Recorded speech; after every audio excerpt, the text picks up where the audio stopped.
Hello there, watching the press preview. A first look then at what is on the front pages. Time then to see what's making the headlines with the Guardian's chief political correspondent, Jessica Elgot, and the chief executive of Conservative Home, Mark Wallace. Very good to see both of you on a very busy day. So to the front pages then, let's start with the Telegraph. A hammer blow, the paper says, to the Prime Minister's authority. The Telegraph saying almost 100 Conservative MPs voted against having COVID passports or negative tests at large events. The Guardian also leading with the PM's humiliating rebellion. The Times reporting the result was far bigger than what Number 10 and the Whips expected. The Financial Times says tonight's events are the biggest setback of Boris Johnson's premiership.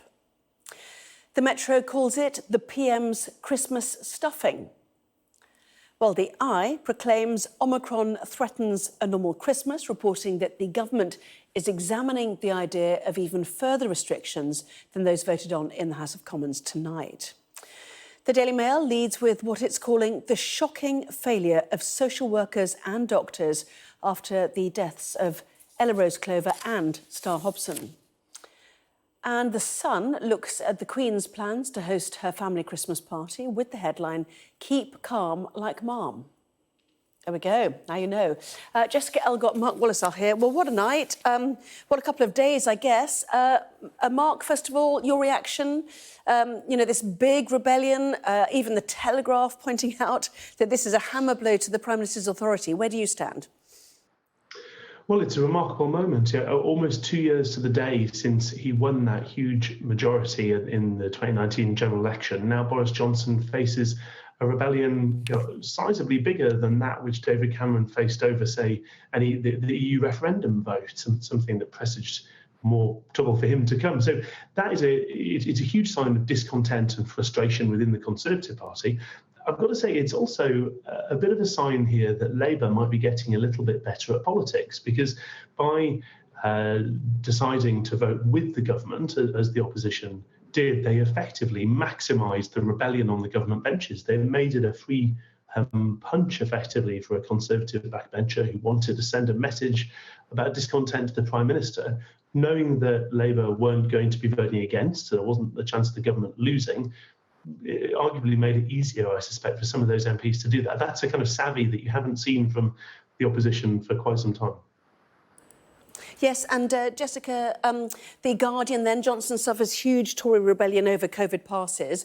Does it matter? What does it mean, relying on Labour? What does that do to your authority? What's your thoughts on this?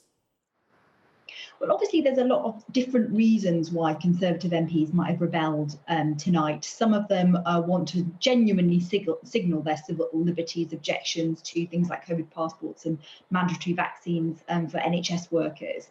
And some of them just think that the way that it's been done is bad lawmaking. And some of them genuinely just want to give Johnson a kicking. They don't really like the way that the government has handled things over the past kind of particularly 3 months.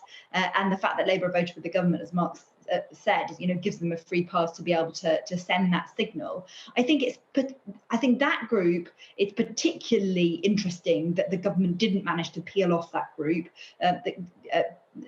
Boris Johnson made a kind of emergency appearance at a 1922 committee meeting of all backbenchers tonight, where he implored them to vote with him. Afterwards, his ministers were saying they thought they'd peeled off quite a lot of the rebels, but I'm told that quite a few people were pretty annoyed, actually, that he seemed to dismiss some of the Christmas party stories as this kind of media guff story, when they actually think it's pretty serious, and they're hearing their constituents say they think it's pretty serious. So they came out of that, I think, thinking that they'd won over quite a few people, and then to see this size of a rebellion is much bigger than any of them thought they were going to see. Yeah, I mean, that's interesting, isn't it? Because after the meeting, certainly the word was that the rebellion was melting away, that the Prime Minister had been very sober and serious, and that's exactly what was needed. Chris Whitty also speaking to some of the rebels as well, and we had the all-party parliamentary group this morning giving a sober assessment too of Omicron. Are these the very people who have made their point today, who will melt away come January like they did last year, Mark, should cases of Omicron go through the roof as anticipated?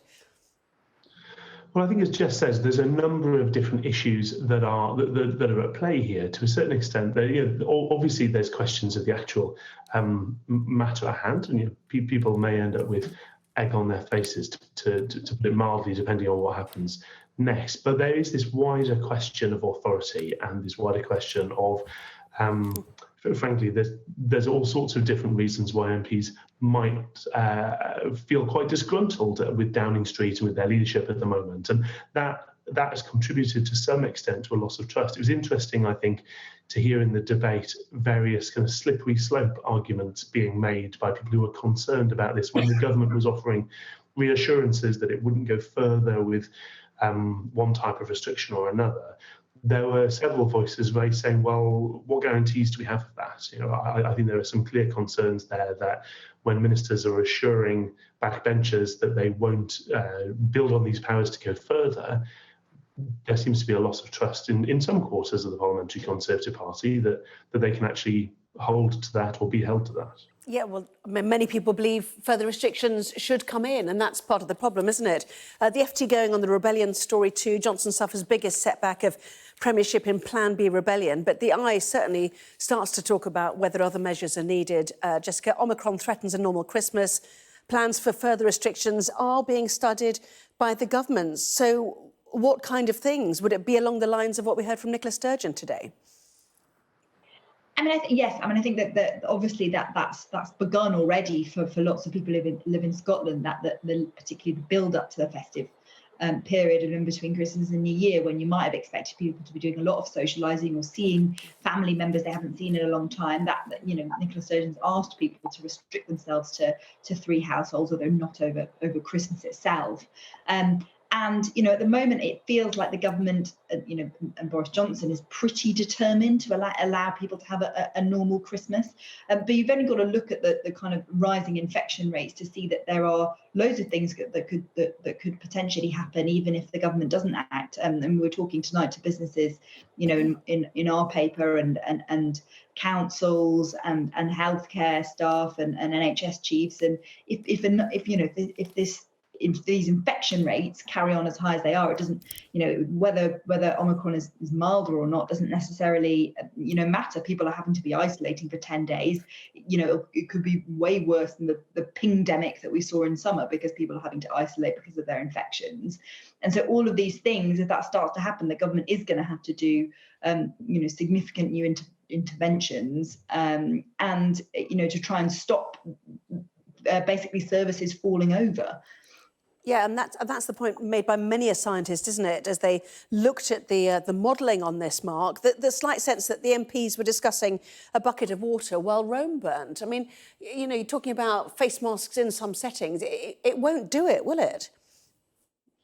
Well, there's a big part of the question, of course, as we've seen grimly before in various waves of this pandemic, of actually how many more doublings effectively are already baked in, even given the lag we have in gathering data, the partial picture you have with testing, the lag you then have after infection to hospitalisation or to more serious illness.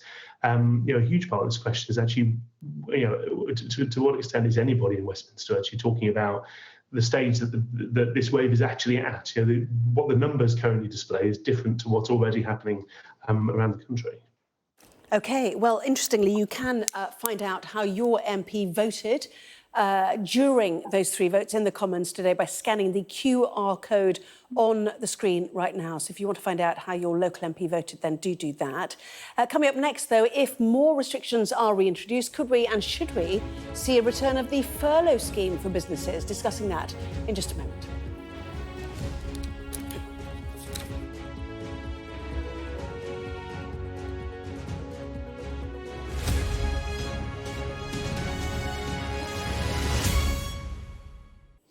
Well, welcome back. You're watching the press preview. With me now, Jessica Elgot and Mark Wallace. Welcome back to both of you.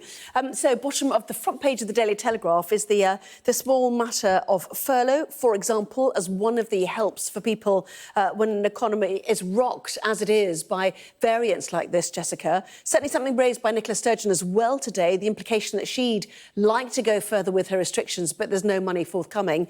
So what's the Telegraph story about? Well, I think that soon enough it's been told by the IMF that, as there's further restrictions likely, some under consideration we understand, and I think the Telegraph has got as well, are this idea of returning to table service in pubs, maybe some sort of social distancing separations, maybe, a curfew I think was quite unpopular and not many people in government think it worked, but that could be one thing that was under consideration. All of those things materially affect whether hospitality, bars, pubs, restaurants can take as much money as they did before. And if the government's mandating that, then it has to start giving firms some cash to compensate.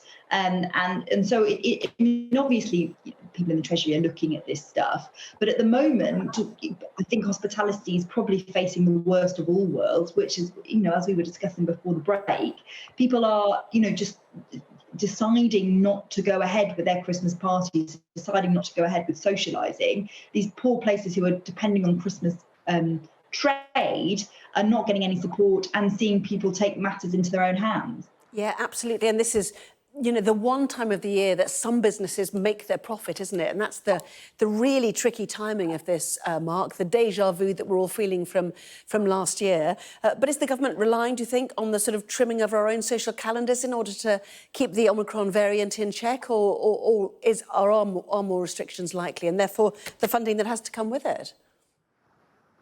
People going into voluntary, if not lockdown, then voluntarily kind of taking some more care, taking extra steps and changing what they do, as you say, with their social calendar, clearly plays quite a big part. And it's already happening. Even before the very first lockdown, you saw people starting to shift to working from home or minimise socialising or change how they were travelling.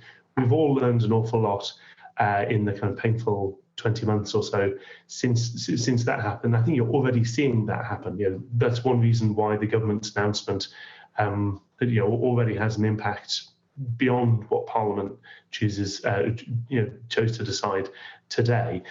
The big difficulty and the hard thing in our political culture is that the one thing all politicians hate saying is "I don't know" in answer to a question. But the truth is that while we're learning more from the scientists about what's happening with Omicron in terms of its capacity, how fast it spreads, and potentially how its severity, we're still learning about it. So even the kind of modelling that you see coming out varies quite a lot in terms of, for example, this wave that's happening, how long it's likely to last. And I think it's very hard, really, for people to put a precise number on what you would do, to what extent, when, and for how long.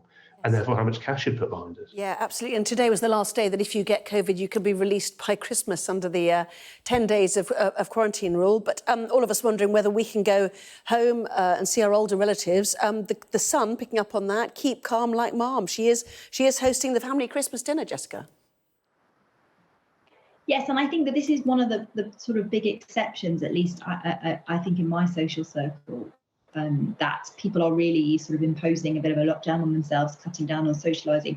But I haven't heard anyone yet who sort of talked about cancelling Christmas or staying away from elderly relatives at Christmas. I think that people are so desperate, and clearly with the royal family is included in this, to see each other, to spend time together after such a difficult year. Many of us were separated from our families last year, and found that very difficult. And this year, I think people are really determined, if they can, to try and have a normal Christmas, even if it is for those couple of days. And I think especially as many people are expecting more restrictions at Christmas, after Christmas, maybe into January. So it feels very important to try and to gather. But, the question is, what will that mean for seeing elderly relatives? Jessica and Mark, run out of time. Thank you.